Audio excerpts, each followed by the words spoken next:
popular sanguines are our social extroverts.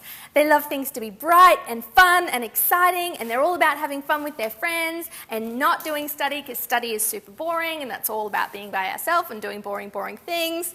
Our sanguines are naturally curious. They get distracted very easily and they love the social side of life.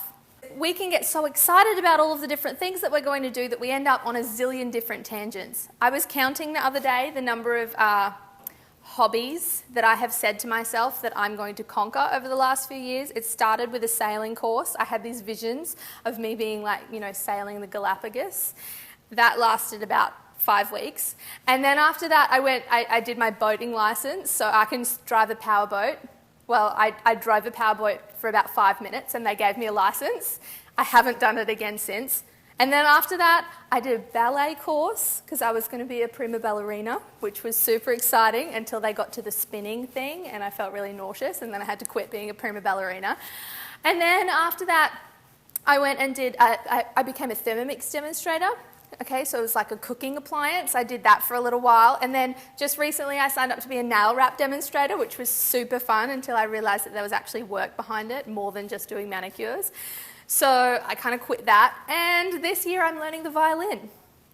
Our sanguines tend to love projects and we love exciting things and we love new hobbies and we get all excited and we buy all the material.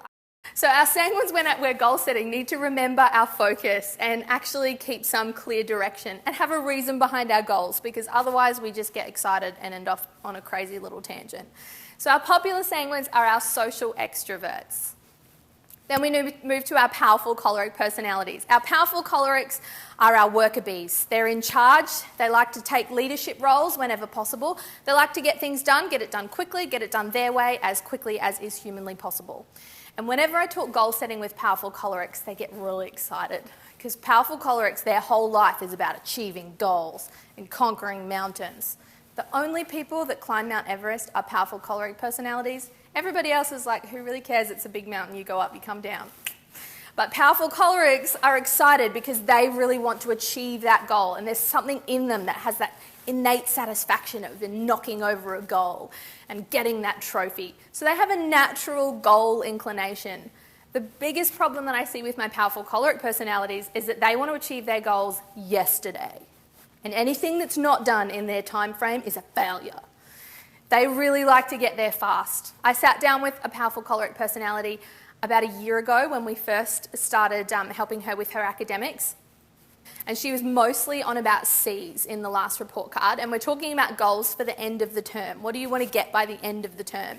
And she was like, oh, I want everything to be A's. And so I had to kind of like, okay, it's great that you want to get A's, but probably we're going to have to stop in at the C plus for a little while and then stop at the B range. And then after the B, we'll move to the B plus, and then we'll get into the A minus, and then we'll get to the A's. But powerful cholerics are like, nah, if I can't do this quickly, I'm not doing it at all. And they're the ones that tend to get frustrated when we do goal setting, because if they don't get their goal really fast, they just want to give up and not try anymore, and that's when we find them really falling into difficulties. So our powerful cholerics need to learn that their goals are great, but we've got to have steps along the way in order to get there. Our powerful cholerics are our worker extrovert personalities. Then we have the first of our introvert personalities. Now, our perfect melancholy personalities are our worker introverts. They're a little bit quieter. They like to take life with a little bit more consideration. They tend to want to think about things before they'll talk about things. They like to deeply analyse life. And they tend to be a little bit more on the negative side. So when I talk to our perfect melancholies about goal setting, something very, very scary happens inside of them, because they think, if I set a goal and I don't quite get there, I'm going to be crushed beyond measure. So it's better that I just don't set a goal and I just stay right where I am. I had this happen with one of my students just a few years ago, and I was trying to get her to move from a B in geography to a B plus across the course of a term. She'd been doing well. A B to a B plus is a very, very small jump, just a little bit of a push. And she said to me, look, I really want to get a B plus, but I don't want to write it on my goal chart, because if I write it on my goal chart and then I don't get a B plus, I just can't handle that. And our perfect melancholy personalities, they just want things to be perfect. So they want to write things on their goal chart that they're already achieving because they know that they can keep that perfect. But if they launch out and they don't quite get there perfectly, then it can cause a little bit of issues. So our perfect melancholies need to learn how to stretch a little bit more. And then lastly, we have our social introvert personality, which is our peaceful phlegmatic personalities. Now, our peaceful phlegmatic personalities are pretty chilled out about life. They just like to take things pretty cruisy, just, chill.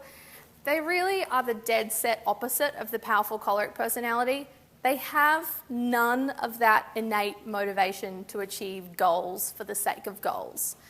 You talk to a peaceful phlegmatic personality about getting A's and they say something like, yeah, that'd be good, but I don't really mind, whatevs. They just tend to be very chilled about life, which is great. It means they don't stress a whole lot. But when it comes to goal setting, they come to something like this and they think, oh, you're going to make me set goals. And then I have to think about life. And then if I set them, then you're probably going to make me do them. And that's going to be a whole lot of work. And then if I don't do them, then we have to have a lecture. So goal setting for our peaceful phlegmatics is like a very trying experience. I was talking to the parents of one of my students just a little while ago. The student is peaceful phlegmatic and they were trying to really motivate their child. They were saying, we need to get them really motivated to achieve and get some of that natural ambition happening. And the parents apparently said to the child, don't you just really want to do better? The child just said, oh, no. I'm pretty happy with where I'm at. And the parents just kind of looked at me like, what do we do with this kid? What do you do when there's no motivation? And our peaceful phlegmatics can fall into that trap very, very easily. So when we talk about goal setting with our peaceful phlegmatics, we're talking about easing them into it and setting goals that will help them to be able to get in some good habits.